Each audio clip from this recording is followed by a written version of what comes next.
conversation, cross-question with Iain Dale. Hello, very good evening. It's coming up to 2 minutes past 8 on LBC. I'm Iain Dale with Monday's Cross Question for you. Our panel tonight, on my immediate left, John McTernan, who is political strategist. He was the Director of Political Operations for Tony Blair. We have Dame Caroline Dinenage, Conservative MP for Gosport. To my immediate right, Thangam Debbonaire, Shadow Leader of the House of Commons and Labour MP for Bristol West. And to her right, Christopher, and in fact, to everybody's right, Christopher Hope, Associate Editor for Politics of the Daily Telegraph and host of the brilliant Choppers Political podcast. 0345 6060 973. This is the number you need if you'd like to ask our panel a question. You can do so by text on 84850. And if you ask Alexa, send a comment to LBC, you can do it that way as well. And don't forget, you can watch us on Global Player. Call 0345 6060 973. Tweet at LBC. Text 84850. Cross Question with Iain Dale. This is LBC. Let's start with a text question from Kimberly in Poole. Is COP27 just a greenwashing talking shop? That's what Greta Thunberg has called it, isn't it, Thangam? Well, I mean, I think it's important that, given that climate crisis is the greatest crisis we face as a world, that we are getting world leaders together every year. Unfortunately, not all of them are there, and I think that's very much to the bad. But it's crucially important. I think it's particularly important that Rishi Sunak's there. It was very, very unfortunate that he did a bit of a hokey-cokey with it. Will he, won't he? He wouldn't, and then he might, and now he's there for a little bit of it. I would have liked him to have been there for the full length and to have shown full-throated commitment from the start. To be fair, no world leader stays for the full length. I would, but he didn't. He wasn't going to go at all to begin with, and I think that's why it looks like a bad look. It's a bad look, isn't it? And not to have gone straight away. But I'm glad he has, because the thing is, the economy depends on us fixing climate crisis as well as vice versa. But why don't we reserve our fire for those who deliberately boycott it, like China and India? Because they are the main polluters. I would like them to be there as well. I'd particularly like them to be there. I think it's really important. But do you think that's why Greta Thunberg called it a talking shop? Because those who are the biggest polluters aren't there? Well, I can't speak for Greta Thunberg, and as I said, I wish that Mr. Modi and Xi Jinping were there. However, there is still important work to be done. Small island nations and other developing countries are particularly keen that we talk about loss and damage, and I'm glad that that's going to happen. But there's any amount of work to be done. Yes, it would be better if China and India were there, but there's still work that can be done without them. Now, you raised this whole issue of loss and damage, which is being called reparations. Ed Miliband was talking about this subject yesterday. Some people are saying that he believes that there should be climate reparations to poorer countries from richer countries that have been the biggest polluters over the decades. It's not a very clear message from Ed Miliband. Can I put it that way? Well, loss and damage means exactly what it says, and as I understand it, we're exactly in tune actually with government policy on this, which is that it's important that as a richer country, we are helping poorer countries with the costs of climate crisis, because we will all be damaged if we don't fix the problems in other countries. It will affect us as well. It will affect us in numerous ways.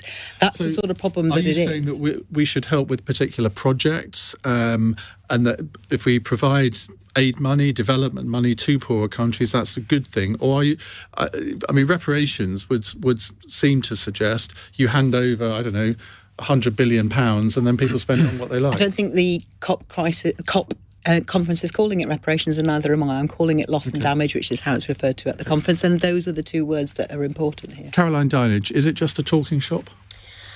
Well, no, it's not, is it? I mean, but it always fails to deliver quite the conclusion, quite the definitive conclusion that the world wants and needs. But the fact is, if we can edge ever so slowly, but ever so slightly towards some kind of solution that the world can buy into, that's really the only way forward. It's dreadful that some of the worst polluters are not there to take part, because quite frankly we're never going to solve this issue unless we get buy-in from the likes of China and India. They need to be at the table. But I remember when we came to the end of COP26 meetings in Scotland, that there was disappointment that we hadn't got as far as we wanted to go. But still, under the presidency of the UK, they came together and committed £100 billion worth of global funding to support less developed countries. So, it's made a significant start. But if you look at it from the point of view of China and India, they're basically saying, well, you've had your industrial revolution, we're having ours. How dare you lecture us on the fact that you don't want us to develop in the same way that you had? You can kind of understand where they're coming from. Yeah, you can. And of course, there's absolutely no doubt that the UK was at the forefront of the Industrial Revolution, hundreds of years ago, and that there are some smaller countries who've done very little to contribute to climate change that are feeling the worst effects of it so far. But China and India are not little countries, and actually, had we had the knowledge and the expertise and the science and the IT and all the developments that we have now, back when the Industrial Revolution happened to us a couple of hundred years ago, I'd like to think that we would have liked to have taken up the benefits. Nobody would have been out there with their thrashing machine if they could have had a combine harvester, would they? Oh, memories of driving a combine harvester at the age of 8. Imagine that nowadays. John McTernan. I'm trying to imagine you driving a combine harvester, actually. I've spent many a happy hour. And I've never driven one myself. Yes, it's a talking shop, but all international diplomacy is talking. And unless we talk and have a proper conversation, we never come to agreements. Is it important that China and India commit to achieving the targets? Yes. And to be honest, you don't need to burn coal in the 21st century, because we actually invented nuclear power last century. And nuclear has to be a huge part of moving to a decarbonised economy. But I think it's really important that it comes every year. I think it's really important to address the loss and damage, because I was listening to somebody from one of the small islands saying, 2% is devastation for us. 1.5% is just destruction, and probably already, I would think. You mean a 2-degree rise in 2-degree rise in global temperatures. I was talking to Dave Miliband earlier this year, and he says that climate change is just about, or already is, the single biggest driver of refugees. It's bigger than conflict, and it's in all of our interest to deal with climate change, because we don't want billions of people dislocated. People should be able to live sustainably in the areas where they're born, where they want to be in their communities. And I think that's another reason why we need to work collectively. And I can understand why the Americans aren't there, because it's an election period for them. I can understand why the Australians aren't there. There's in India and Asia. Joe Biden is there. Or will be. Will be there. He's not there at the moment. No, he's not there at the moment. He's going there later on. Tomorrow. Yeah, exactly. Chris Hope, now, this programme likes to regard itself as the mouthpiece of the Daily Telegraph. We had your environment correspondent on, who's actually at Sharm el-Sheikh. Right. She didn't seem to be particularly hopeful that anything meaningful would be agreed at this COP27. How important is it that it isn't just seen as a talking shop, or greenwashing talking shop, as Greta Thunberg called it? It is important. I mean, I think Rishi Sunak is doing the job he's born into, to be on the global stage at a big conference. Looks fantastic, representing this country. I think it is a degree of talking. I mean, Greta Thunberg is correct in that. In the old days, I mean, Tony Blair very rarely went to these events, nor did I think Cameron went once. I mean, it was very rare that the PM would go. Not 2 years running. I suppose we are handing over our presidency of COP to Egypt this time. That's why we've gone. But I think it's important. You can easily label a hypocrisy at them. Certainly, Nicola Sturgeon's under fire for going out there and spending all sorts of using up her carbon quota to go out to talk about the environment. But I think it's important to do it. But look at the numbers here. I mean, the UK with 3% of global emissions so far in history, and the US at 20%, and China 11% and rising. These are the big polluters. Australia shouldn't get a free pass on this. I mean, they are one of the world's biggest coal exporters. Why aren't they there? They should be there for all their virtue signalling on other parts of our environmental policies. Given they've got a Labour government now, you'd have thought that they would attend. Yeah, I think it's shocking Australia's now. They used to be there. They get completely free pass all the time. Albert's at ASEAN. He's at the most important economic meeting for the region. So I think there's a representative from Australia there, from the ministry, but not the Prime Minister. Isn't it odd how they schedule two international conferences to take place at the same time? I think my big take from COP27 so far is that Rishi Sunak is actually shorter than Emmanuel Macron. Yes. I mean, Who knew? Hey. 5 foot No 2 wonder in his Macron's socks. being really nice to him. Yeah, exactly. And he can lord it over. Nothing said against people of 5'2", thank you. Speaking for a friend. Right, let's move on to Sean in concert. Hello, Sean. Hello, pal. I'll tell you what it is, hey. Can you tell me, right, this is the God's honest truth, and I want a truth answer, right? The COP27 is for powerful people, right? What the hell is Johnson doing over there? Well, I can answer that one. go on. Well, it's politics, I'm afraid, Sean. That's why he's gone. He's gone there to show up as he thought when he said he was going to go. Rishi Sunak wasn't going to go. He sees himself as being some form of the conscience of the Glasgow COP meeting in COP26. So he went there to force Sunak to go, and guess what? Sunak went. Is that being cynical, or do you genuinely think that? I'm being a bit cynical. Sorry, Sean. It's my political hat. I'm in Westminster here with my cynical political hat on. I mean, he does believe in it. I mean, I think he gets credit for that. He certainly pushed the Tory party further down the green path than many MPs said they wanted to go. But I think he's gone because he thinks he's got unfinished business. The environment, COP26, and Ukraine are the two big issues. I should say he did leave early from COP26 last year and come back for dinner in London, didn't And he? that's why his problem started. Of course, that was the famous dinner where they decided to try and save Owen Paterson. Well, about a year ago. And then his troubles remember it began. well. Yeah, his troubles began. It's gone very well since then. Yes, exactly. Yes. Caroline. An alternative timeline. Caroline, is Chris being overly cynical? Why do you think Boris Johnson is at COP26? Well, why not? 2 prime ministers for the price of one. I don't know. Where's this cuss? They could have 3. She's on her way. No, and actually, it just underlines the commitment of this country, this government, to trying to find solutions to some of these issues we face as a world. And I don't see there's any issue with it. And why isn't Tony Blair there, John? Tony can't be everywhere. Yes. Well, He's not our Lord. sometimes it seems as though... Controversial. Distancing myself from the Doesn't do God. Tony then. I mean, being serious, given the work of his institute, I mean, it's not just world leaders that are there, though. I mean, this is a huge event. You have lots of lobbyists there. Something big is definitely happening about COP. Many corporates who I know who used to go to the World Economic Forum are stopping going to that because that expresses a set of values they don't want to be associated with, Davos man and rapacious capitalism, and they're now turning up at COP. COP is getting more of a fringe. That's why Boris Johnson's there to be a fringe performer, much like there's a fringe at Tory party and Labour Party conferences. And so, yeah, in that sense, you could that will grow. So there's not annual COPs will build to be a bigger event. There will be more corporates, and I think a lot of you could this morning was really interesting to hear Chief Executive Ryanair and then later on today Willie Walsh from IATA, both basically going, yes, there is a problem about airlines. The debate is moving. They both try to defend ways they can decarbonise that industry. What Tony does in this space is he just pushes out papers, and they're there for people to take up. The detail of the negotiation is really down to governments, and in the end, governments have to get ideas from somewhere. There's ideas from the Tony Blair Institute, but they have to come to agreements. That's why it's a talking shop. You've got to talk and talk and talk and talk. Remember the one that I was told by a diplomat, there's a big mistake at the Copenhagen one that Ed went to. People always book 2 extra days after any big diplomatic discussion because they know they might run over.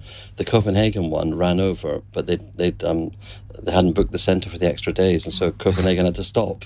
Ed got up in his pajamas. He got up in his pajamas at 2 a.m. to go and negotiate bits of the treaty, but actually they couldn't run over. So you need a bit of flex for. But isn't it interesting what John says there, Ian, about businesses seeing this now as the place to be? And I think that really illustrates the fact that there is no good economic growth without tackling climate change. They are not just coterminous, but they help each other. Why isn't Keir Starmer there?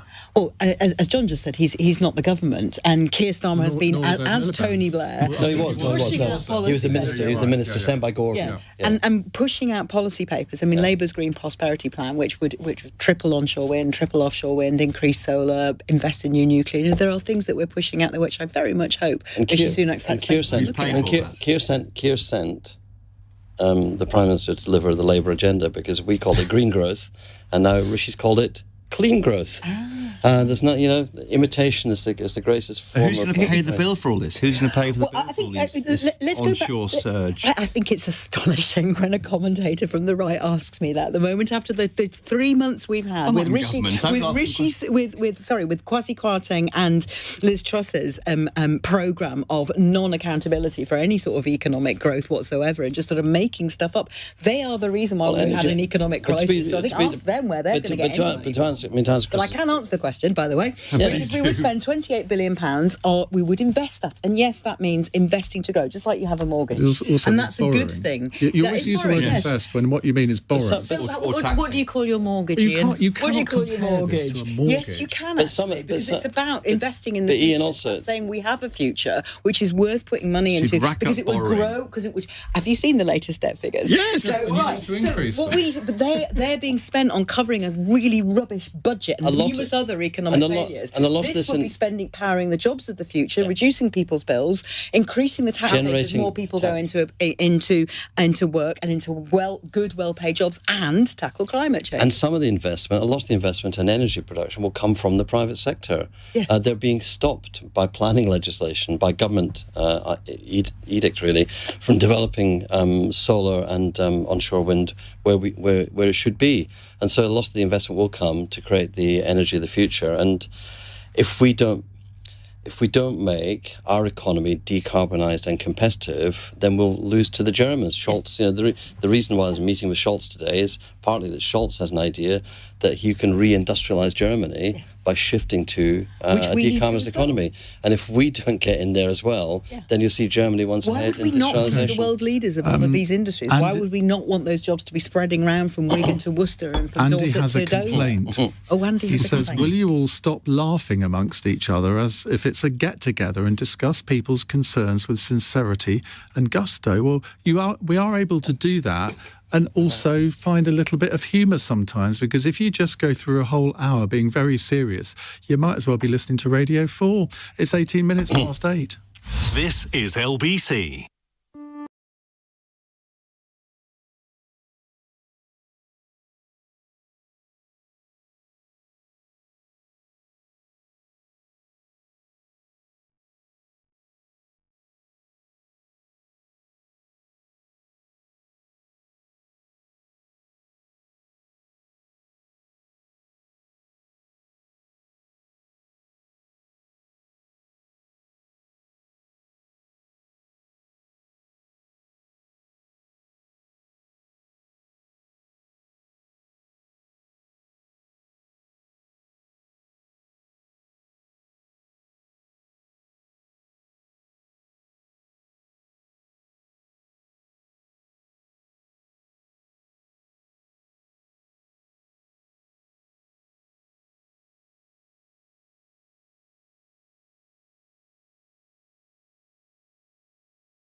leading Britain's conversation. Cross Question with Iain Dale. Tweet at LBC. It's 22 minutes past 8. Let me reintroduce you to our panel. Thangam Debbonaire is Shadow Leader of the House of Commons, Labour MP for Bristol West. Dame Caroline Dinenage is Conservative MP for Gosport. Do you like being a dame? Oh, I haven't settled into it yet. It's quite new. So Christopher Hope, future associate editor. Sorry, we mustn't laugh. Andy won't like it. Associate editor for politics of the Daily Telegraph and host of Chopper's Politics podcast, which is incredibly successful, isn't it, Chris? Yes, it is. Thank you. And not as your many podcasts, Ian, but I do my best. I think it probably is, actually. I think you probably get more downloads than I do. And John McTernan, do you have a podcast, John? Everyone has one. No, but I should be a peer, but Tony didn't have a resignation on his list. A peer. Didn't you have one? No. Gosh. Gordon and Tony didn't have all those years you gave up of your prime years. Also, the big scandal about me as well. Should we go into that? No. It seemed appropriate that I became a peer. Right. Let's go to another question. Munesh is in Southall. Hello, Munesh. Hello, Ian, and welcome to the panel. I'm glad to see you all having a laugh. It's been a while, but I'm impressed. I'm just, the question I ask you, is this a question of colonization 2022, when you want to attack countries like India for climate change, when the Western world have caused all these problems, they've industrialized themselves? Isn't this like closing down the drawbridge and saying, look, you guys can do what you want, but you're going to have to pay for it? It doesn't make sense at all. I'd like to hear the panel's view on that. Okay, John McTernan. Look, I think we do have a historic responsibility to India because of our involvement in India and what we did and what we left behind. A very mixed legacy at the least. But I also think that as a major country in the world, India, as a major economy, a growing economy, has a role to play as a leading nation, demonstrating that it can be a 21st century country, can grow the economy, make the country richer, and remove carbon from the economy. It's a future for everybody to decarbonise, but in particular in Southeast Asia, some of the biggest risks of flooding, some of the lowest level of people, high population living right by the sea, in the most in danger. So if action isn't taken by the Indian government and by the Bangladeshi government and by the governments of the region, then it is populations there who will be displaced, who will suffer. So this isn't a case of one country opting out and other countries not opting in. We all have to work together. That's why we were discussing earlier on about the need for a range of world leaders, all the world leaders to be there. However difficult it is, this is the one crisis that confronts every country in the world. Caroline. Yeah, no, I find myself violently agreeing with virtually all of that. It's, as I said at the top of this, there's literally no doubt that the UK was at the front end of the Industrial Revolution, but the fact is we are where we are and we have to come together as a world to solve the problems that face us all. And, and whether that's working as a world to sort of raise the money to support the lower income countries who are in many cases suffering the worst impacts of climate change as we see it at the moment, or whether that's working with bigger countries, and India is now a huge, fast-growing, very heavily industrialised country who has to play their part in solving this problem. Chris. Yeah, there's got to be a distraction from what India must do. I think, but I think we do have an aid budget, 0.5% of GDP, and some of that does go towards it. If I were in government, I'm not in government at all, of course, supporting. It'll only be a matter of time. These low-lying islands from flooding is what I would do. I would try and channel the money into where it's required. The problem with building a royal yacht. Well, to help people get off the island. You've lost that one, haven't you? The national flagship has been temporarily scuppered below the waterline. The campaign goes by on. the short-sighted Ben Wallace today in the House of Parliament. Maybe Labour could bring it back. Maybe that would be a great. They axed the we might. I've just been told in my ear we have a question on that later, so I should have done that. But anyway. But briefly, I think that targeted help is important, definitely. But I don't think the fact is that historically we generated 3% of of carbon emissions. Pakistan is 0.3%, so I get that. But equally, China 11% and rising, as I said. So I think there are issues there for other countries. They can't avoid what they should take responsibility for. And well, I think that, to sum up some of that and to add to it, everybody's affected and everyone's involved. So regardless of who started it or who did what when, everybody needs to be there because we've all got a role in solving it. And India has, I am slightly biased, but India has amazing scientists and great creativity. But also the Indian East Coast, where my family lives, has been affected by floods for many, many years. So it is in India's interest, it's in China's interest to be at the table, but actually it's in all of our interest that as many players as possible are with us, both from the private sector and from government sector at COP27, helping to make progress. And earlier on, Caroline talked about sort of inching and slowly, and I don't think that's what you want it to be, but I think sometimes it can feel that way, hence why commentators like Greta Thunberg say what they say. But we have to inch quicker, and we are going to do that better if we do have the big players as well as the small players. Do you think that the Western media has a bit of blame attached to itself here? Because if there is a flood in the United States that kills 10 people, it's headline news in the Western media. If there is a flood in Bangladesh that kills thousands of people, it's not headline news. It's regarded as something that was quite normal. And okay, it's more difficult to get pictures, I guess, from countries like Bangladesh, maybe. But I wonder whether there needs to be a reappraisal of editorial priorities. Thangam. Well, I would like there to be greater coverage of the impacts of climate change across the world, yes, because I think that would help mobilise us more, all together. And when we don't all have an equal role to play here, there are some parts of the world, and you mentioned Bangladesh, that are suffering much worse than us. Our floods, however, will be like Bangladesh's if we don't get a move on. And I think that's the other reason why it'd be useful in our own self-interest, as well as in compassionate interest in what's happening in Bangladesh, for people to see this is what's ahead of us. This is what's ahead of us. Now, for Bangladesh, and as I said, large chunks of the Indian East Coast, there will be no going back. And there is only halting. It's very unlikely they will ever recover to where they were before. And I think that ought to be a warning to all of us. But also, as I said, because there is that creativity and dynamism in the Indian economy, they have an enormous contribution to make. And I don't think it's about wanting more aid. I think it's about wanting them to contribute. Chris, do you think that it would take a major environmental disaster in the West? I mean, say, for example, the Norfolk coast was inundated and the house was completely flooded. That would be a major disaster for me. But that would be maybe a wake-up call for everybody. But almost certainly, I think something like that happening here would drive it to the top of the political agenda. That's difficult. The problem you have, I think, with what you're describing, Thangam, is that people do turn off from being lectured all the time about as they see it. I don't think we need to lecture the environment, people. And that can. I know that even David Attenborough, Saint David Attenborough on the BBC, when he goes off on his Good Frozen Planet program. But I think what Ian was talking about was reporting the news. This kind of issue in just a second. It's a real issue it's a real issue in London. The Thames barrier is lowered far more frequently because we are getting impact of floods and flooding coming.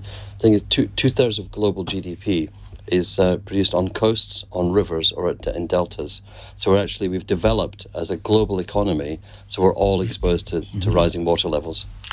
Sam in Cambridge has got a counter to that tweet from Andy, who didn't like us laughing. Says, to the person who said stop laughing, this is virtually the only station that doesn't sit back and allow MPs to get across the sound bites that they've directly planned. It's done excellently with a balance of serious remarks and laughter. Somebody finally appreciated it. There we go. 0345 6060 973 if you'd like to take part in our programme and ask our panel a question. It's 8:31 on LBC. Time for the news headlines with Josh Bancroft. The UK is tripling the amount it contributes to help nations cope with the impact of climate change. Rishi Sunak has addressed delegates at the COP27 climate summit in Egypt, where he has confirmed that spending will increase to £1.5 billion. 23 people have been arrested after climate protesters brought the M25 to a standstill earlier today. Members of Just Stop Oil climbed up on gantries over the motorway. And midterm elections are taking place in the United States tomorrow. Republicans and Democrats are making their final bids for votes before polls open. LBC weather, rain in the west, easing as it moves eastwards overnight, leaving clear spells and blustery showers, a low of 8. Windy with a mix of sunshine and showers tomorrow. Some thundery and heaviest in the west, a high of 14 degrees. This is LBC. I'm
Cross Question with Iain Dale on LBC. Noise, right? Welcome back to Cross Question. Thangam, Debbonaire, Caroline Dinenage, Christopher Hope and John McTernan with us answering your questions. Let's go to a text question from John in Pinner. Is Just Stop Oil becoming a cult of fear? A question I could have written myself, but I didn't. Caroline Dinenage, we've had more protests today, climbing on the gantries. I had this video that a lot of our listeners will have heard or seen over the course of the day of this young girl literally in tears over it all. What's your view? Well, my view is that they have got some very rational beliefs that they want to try and convey, but they are, if you want to try and get people on your side, they're just going completely the wrong way about it by stopping people from going about their day, getting to their hospital operations, getting their kids to school, looking after their carers, looking after their loved ones. You know, all you do is get people's backs up and get them to stop listening to your message. And I just think it's utterly counterproductive, and you know, and sometimes the demonstrations take the form of campaigning against some of the most environmentally friendly. You know, remember when we were sort of gluing ourselves to trains, you know, which actually are a very environmentally friendly form of transport compared to the alternative. Yeah, there was that one of the Docklands Light Railway, wasn't it? And you thought, well, I mean, that surely is an environmentally friendly form of transport. Yeah, and you know, so what are they trying to do? So are they trying to be sort of anarchists, or are they actually trying to achieve a goal? And either way you look at it, you don't get people to come round to your way of thinking by really, really annoying them. Thangam, do you think that often in these environmental protests that they start off, I mean, I remember when Extinction Rebellion started, even sort of crusties on the right like me thought that's actually a really innovative way of doing it, and we all thought, well, good on them. You may not necessarily agree with them, and then they get taken over by the trots. I think the thing is, protest is a good thing. Being passionate about a cause, which is probably the biggest cause that we all share, is a good thing. Caring about it is a good thing. As Caroline said, there are some really rational purposes and thinking there. However, what concerns me sometimes is the idea seems to have been fed to some, particularly young people, and I get this in schools when I visit, that nobody's doing anything, which is just not true. And I think I'm not just arguing that from a point of view of fairness to different governments. I mean, goodness knows I've criticised Caroline's government plenty of times and will do so again.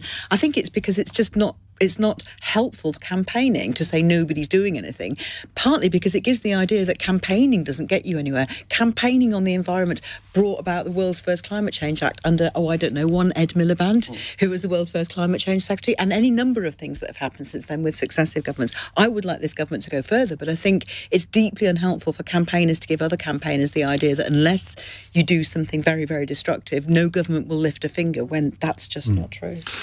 Stephen in East Grinstead has actually called in on this, but it's a similar line to John in Pinner. He says, should they give Louise Harris, that was the girl in question on this video, should they give her a BAFTA for her performance today? Christopher Hope. It's a bit mean. I mean, she's upset, and she's a young girl, so I feel sorry that she's upset. I think it looks strange. What's happening here is people are acting outside of the normal democratic processes, and it's a shock to the rest of us who try and abide by those and live within those confines. I think that, you know, we are going in the right direction now, and it is winding up people and serving to go against what they want to do. I feel very sorry for van drivers held up on the way to work. They get paid if they turn up. If they don't turn up, there's real anger out there, and that's why the police are being much harder on this and raiding premises overnight.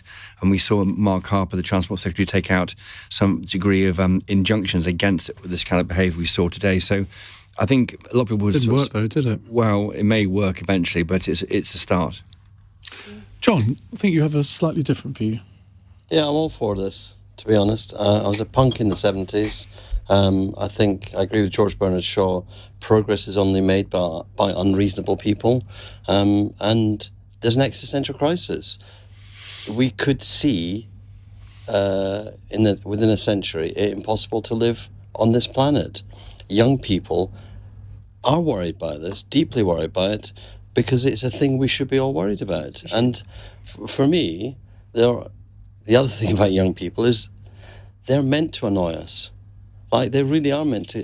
They're meant to revolt against us. And we've been so tolerant as an older generation. You know, your kids can stay with you, the kids can have the girlfriend stay over or the boyfriend stay over, they can live with you, they can leave and come back. We've had a situation where there's nothing that all the older generation do that younger people can revolt against, and they found an issue where they can now actually go for us and go, come on, can I have you? How many are there, though? I mean, it's a pretty small number of people that take part in these protests. They're not representative, are they? You only need... there's some science on this. You only 3,000 to 4,000 people willing to go to jail to make a major social movement have an impact. Because once you start arresting people and filling cells up, the system has to adapt. But annoying people is one thing, but these people are preventing people from accessing life-saving operations. But I was reading one tweet today that said a consultant was unable to get to hospital to perform an operation. They're stopping people picking up little children from school, causing distress and causing huge upset, and in some cases causing harm. And that, to me, does not get people to believe and follow your cause. But also, the thing that troubles me is and I'd really like to know what you think of this, John, because what troubles me is that someone's clearly giving some of the young people the idea that nobody's doing anything, and I think that's deeply unproductive for them. Yeah. Because you need to feel that campaigning might actually achieve some change, and if they think that campaigning only achieves nothing, then that's also unproductive. I think campaigning is incredibly important on this most important of issues. To be honest, the view of young people is not focused on the entire political class. It is focused on the fact that for 12 years we've had a government which is deeply riven on the issue of acting on climate change. Agreed. And has resolved that question of internal party political management by and large against tackling climate change. Look at removing the fuel duty escalator. Yes. It's lost 50 to 60 billion pounds of tax revenue to the government, undermine public services, and at the same time take away a price signal that would actually get people to be moving out of cars and into public transport. And save people in rural communities who actually need cars to get around. We're going to have to move faster to EVs. EVs are by far the fastest way to move around. Don't get me started on that. Range anxiety in. But we could also talk about not in rural communities. But we could talk about the fact that the after Rishi Sunak as Chancellor finally took a bit of Labour's idea on windfall tax, he managed to turn it into a subsidy on oil and gas. That's true. Completely the wrong thing to do. That's Rishi Sunak fan, Thangam. That's how you're coming across. I just criticised him. I totally criticised him. Right, let's move on to another question. It's from James in Ayrshire. Hello, James. Oh, hello, Ian. Nice to speak to you again. Good evening to the panel. My understanding is that there's been no effective government in Northern Ireland for several months now. Has anybody noticed any difference? You could have asked the same question in Belgium, where they went without a government for 9 months and the economy went great. Chris Hope. Well, it's a very good point. It's run by civil servants. I think you have to have elections for some reasons, like I think approving the budget. I think from memory, but there are contentious issues coming up. Or normally there have been during the marching season, and they passed over. No, it has gone quite well. I mean, let's whisper it quietly. If we had a dictatorship for 50 years here, how would that look? That's not a good idea. Let's not endorse that. But I mean, I can see how you might think that. I think though that you do need to have a degree of democratic wrapper on any government, really, to allow people to say, well, I voted for that party and I can see them either opposing or being in government. I think that is why we are in a democracy. I think it is working okay, but only because it has to. It's not an ideal situation. John, were you in Number 10 when all the Northern Ireland peace process was going on? No, I wasn't. No, I wasn't. Although I was in DWP with Harriet. But look, I think there's a number of things going on. The people who notice there's not a government in Northern Ireland are the people who've got fuel poverty, because there's not been an ability to make a decision on a Northern Ireland solution for subsidy for people, because that's a political decision. Civil servants administer past decisions, not future decisions. Right. That's a huge issue. And I think as a Democrat, I do not support Sinn Féin. I support the SDLP. My family are all SDLP in Northern Ireland. But to have the DUP collapsing the government to prevent the First Minister being from Sinn Féin is to hack at the basis of the cross-communal nature of the Good Friday Agreement. They say they're not doing it for that reason. Exactly. Oh, no, it's true. It's what they say. They say very few coherent things. That definite pretext is vaguely coherent. It's not true. Everybody knows it. I was in Belfast. We want to get a response on something. I was in Northern 2 weeks ago. People do miss having a government there, particularly for the energy crisis. Right. Brief answers, if I can, from Thangam and Caroline. If the decision makers aren't elected politicians, you can't kick the decision makers out, and that's really important. That's the fundamental pillar of democracy, is that whatever you think of any of the methods that we have for electing a democratic government and a parliament, you get the ability to kick them out if you don't like what they're doing, and this way people are making decisions, and I think apparently at quite modest level, which is another bad thing when it's the part of the country with the longest NHS waiting list. I wonder whether it's time to revisit the whole structure of government. I mean, I almost hesitate to say this, but the Good Friday Agreement is now 25 years old, or nearly 25 years old. Maybe there ought to be a sort of Good Friday Agreement too in the offing. Well, it just feels like that everybody just needs to try and come to a solution that's going to work for the people of Northern Ireland. We're not there. We haven't been there for such a long time now. When I was a health minister back between 2018 and 2020, it was when the abortion legislation was going through, and we were stuck in a position where the Department of Health and the Northern Ireland office were having to take decisions about what was happening, not only sort of to the government in Northern Ireland, but to women in Northern Ireland, and it's not sustainable. Right, we'll come to more of your questions in just a moment. It's 8:46. LBC.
Cross Question with Iain Dale on LBC. Text 84850. 10 to 9, Thangam, Debbonaire, Caroline Dinenage, Christopher Hope and John McTernan with me answering your questions. Here's a text question from Ranel in Harpenden. Tory members hate him. He seems to be totally unprofessional and he's never been effective in government. So why is Gavin Williamson getting the Prime Minister's support? I should add to this, he's coming under fire for texts that he sent to the former Chief Whip Wendy Morton, which look quite bullying in tone. Well, Pippa Crerar has got a story in The Guardian this evening saying that a senior civil servant claims Gavin Williamson told them to slit your throat in what they felt was a sustained campaign of bullying while he was Defence Secretary. The Ministry of Defence official told The Guardian Williamson made the extraordinary remarks in front of other civil servants in a meeting and on a separate occasion told them to jump out of the window. Better than to shut up and go away, I suppose. The Whitehall aide, who worked closely with the Cabinet Minister, claimed Williamson deliberately demeaned and intimidated them on a regular basis. Christopher Hope, now, it is not unusual, it has to be said, for politicians to, shall we say, use language that might be considered a little bit extreme, but is everybody being a bit of a snowflake over this? I think slightly. I mean, I think that MPs don't get many lectures or not helped on how to be a good manager, and clearly saying slit your throat to anybody more junior than you is inappropriate. But I mean, I think we need to take a step back here. I mean, he's in cabinet, one of 5 chief whips in cabinet, to allow Rishi Sunak to control what could be a difficult few weeks for the government going into this autumn statement a week on Thursday. That's why he's there. Yes, he is robust. We had this with Priti Patel.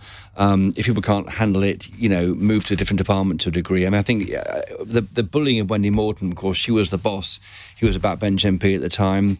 I think, what he said about the Queen's funeral, he shouldn't be so entitled to think he should be there at all. But I mean, I think people have got an issue about Gavin Williamson, and it's being played out here in the press. They're really going for him now. Yeah, move on. I mean, it's. I don't think it's enough to get rid of him. I mean, we're in week 3, I think, of the Sunak administration. I mean, it's not going to happen.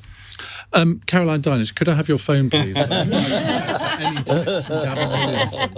Have you seen this side of him? Do you know what? I just never have. Every conversation I've ever had with Gavin, when particularly I used to go and see him quite frequently, as when he was Secretary of State for Education, about issues in my constituency, he was always utterly charming. But the language used in these text messages to Wendy and what you've just read out to colleagues in the Department of Defence is not acceptable. Rishi Sunak today said this language. But if it's not acceptable, should he be fired? Well, they're looking into it, aren't they? What's it to look into? We've seen the text. There's nothing to investigate. Personally, I don't think this sort of language would be acceptable in a business environment. It wouldn't be acceptable in a local authority environment. So it's not great, is it? So you think he should go? Well, I don't know, it's not my decision, is it? But, it sounds as if it was. At the end of the day, I know what the result would be. Gavin was a sort of quite a brave choice to be in the cabinet in the first place. A brave choice, as in the Sir Humphrey use. Because he's quite a high-profile character. He's definitely a Marmite character, and as Chris said, you can see why he was put in there, because he does come with this experience. He's a former chief whip. He was sort of. Well, why was he put in there? Because he's got a job, minister without portfolio. No one actually seems to know what his ministerial responsibilities are. Yeah, well, I mean, he has got a huge amount of experience, both as a chief whip, but also Secretary of State in a number of different departments to varying degrees of success.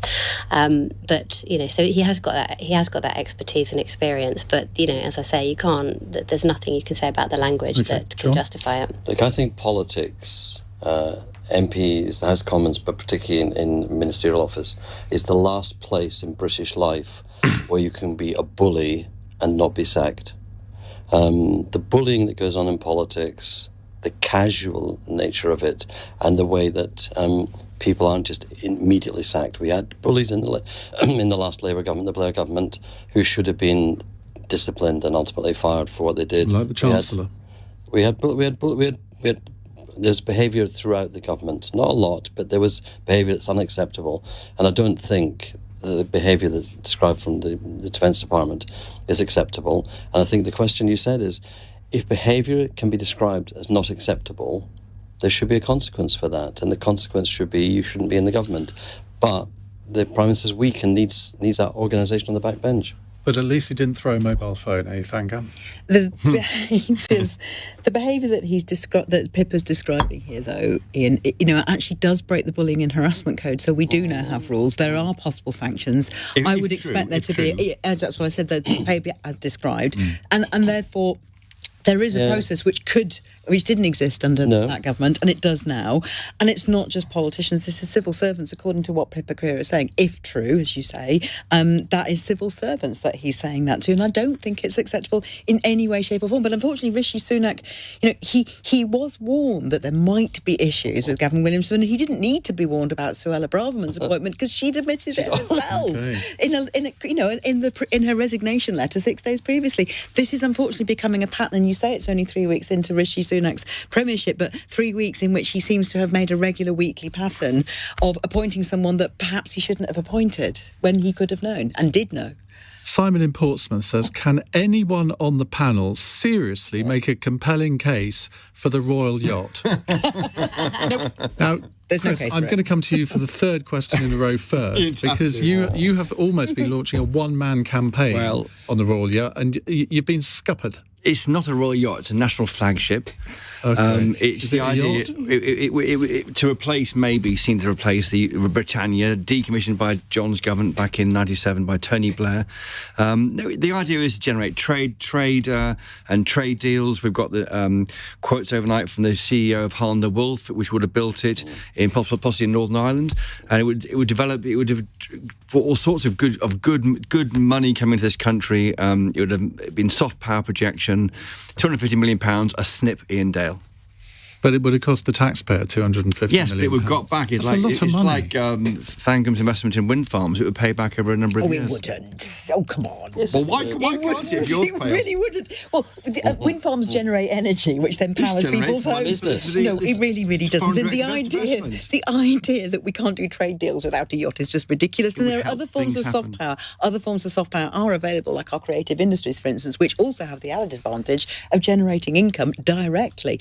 I mean, I can't think of any justification for the royal yacht whatsoever. For centuries, going back to Charles I until John's government got rid of it. We used to have the plague. Is that a good reason to bring it back? No. That's a winning argument, Thangam. I love the Britannia. I loved the Royal Yacht Britannia. When I was director of the London Docklands Development Corporation, we hosted many events on the Royal Yacht. It was a great boat. I think it was an act of it's kind of nasty little class warfare to get rid of it. I think it does make a contribution to. We do have a royal family. The Crown shows you that we have an impact culturally with the royal family, soft power. And I actually am for building a British boat to be a flagship for the British state. If global in Britain's to mean anything, it's got to be in every single dimension. It's not simply aid, and it's not simply trade. It's also projecting our royal family. And because you can't, Caroline, you can't put the king on a cross-channel ferry and invite lots of foreign business dignitaries and expect them to be persuaded, can you? Well, there are arguments for and against, aren't there? And your question came from a gentleman from Portsmouth. Obviously, that is God's chosen city, as far as I'm concerned. I'm also from Portsmouth, and my grandfather helped build the original Royal Yacht. He worked in the dockyard from the age of 14. So obviously, I have a great deal of sympathy for it. But coming from Portsmouth, and living now in Gosport and looking out over Portsmouth Harbour, I see our 2 aircraft carriers, and they are floating pieces of sort of British sovereign territory. Can go anywhere in the world, and their soft power is remarkable, and I've seen the impact that they have when they pitch up in places like New York, and the amount of stardust. You are outnumbered. Just on Gavin Williamson, Mike in Stoke says Gavin Williamson is not Marmite. Some people like Marmite. Cutting. Right, final text question from Brenda in Hull. Caroline's dad once presented the fantastic children's show How, which I was a regular viewer of that. You have to be a certain age to remember that. Which kids' TV show would your panellists like to present? Caroline. Well, So How's come back. How is now back as How 3 with my dad he does a cameo in it. It's with very much younger. Just in case, Caroline's dad's Fred Dinenage, who of course also presented the ITV regional news programme for many That's right, decades. and still does his murder casebook programme as well. So he does a sort of cameo in every episode of the How, which is now goes on ITV still, but with a slightly younger main cast cohort. So he's still brilliant, my dad. The TV show that I loved from my childhood, which my dad was also on just as a guest once, was Tiz Was. I don't know if any of you remember Tiz Was. It was chaotic. Yeah. It was anarchy. It was madness. It was just brilliant. It was the sort of TV show everybody got pied. It's the sort of show you'd never ever have. Health and safety would just have a meltdown at the prospect of it. It'd have to be Blue Peter for me. As a kid, I got a Blue Peter badge, a treasure possession of mine. So to get onto the show and to present the show that sent me that badge and made me feel so proud at primary school, that would have to be it for me. Okay. Thangam? Well, I was going to say Vision On, and then I remembered I can't draw, and then I thought I'd say Animal Magic, and then I'm not that keen on animals, so I'm going to go for Magic Roundabout just because. You're not keen on animals? Well, there is actually.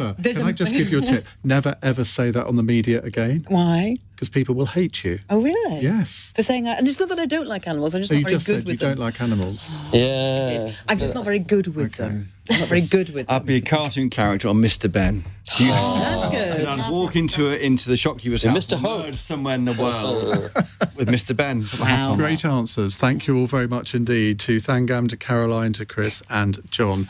Right, we are going to talk about housing next, because there are great fears that 2023 could be a year of the housing crash, not just in terms of the people who own houses, their houses going down in value, but also lots of landlords are withdrawing from the market for all sorts of reasons. What impact could that have on you? 0345 6060 973. You're listening to LBC. I'm Iain Dale. It's 9:02. On your radio, on Global Player, and Play LBC. Leading Britain's conversation. This is LBC. From Global's newsroom at 9 o'clock. The Prime Minister has said the amount the UK will contribute to helping other countries deal with climate change will increase to £1.5 billion. Rishi Sunak has addressed delegates at the COP27 climate summit in Egypt.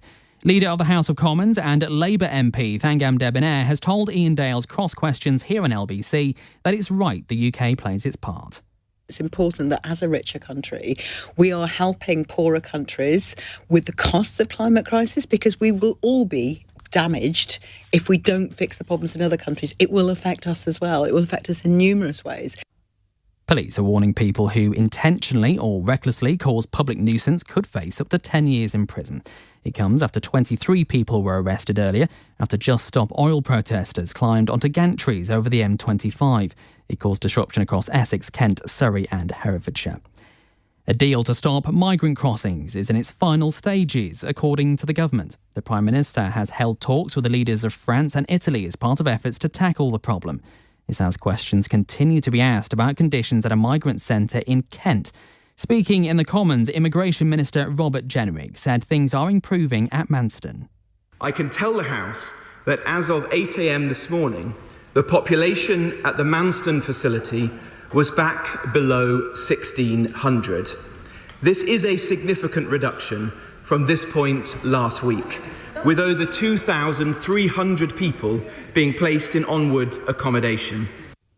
And it's been confirmed that plans to build a new national flagship to promote British business around the world have been scrapped. The project, which had reached the design stage, was announced by Boris Johnson when he was Prime Minister. In the city, the FTSE 100 has closed down 35 points at 7,200. The pound buys $1.15 and €1.15. LBC weather, rain in the west, easing as it moves eastwards overnight, leaving clear spells and blustery showers, a low of 8. Windy with a mix of sunshine and showers tomorrow, some thundery and heaviest in the west, a high of 14 degrees. From Global's newsroom, for LBC, I'm Josh Bancroft. This is LBC from Global. Leading Britain's conversation with Iain Dale.